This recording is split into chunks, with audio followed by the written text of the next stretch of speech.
Com hem vist al llarg de diversos vídeos, una de les opcions més interessants de l'editor és que, com que guardem els màsters, ens permet desfer edicions.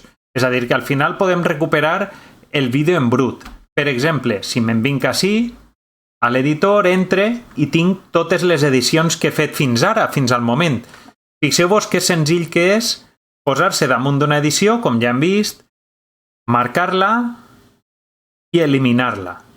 I es regenera el vídeo original. És a dir, que ens guarda com si diguérem com quedaria, però podem revertir tots els canvis que hem fet.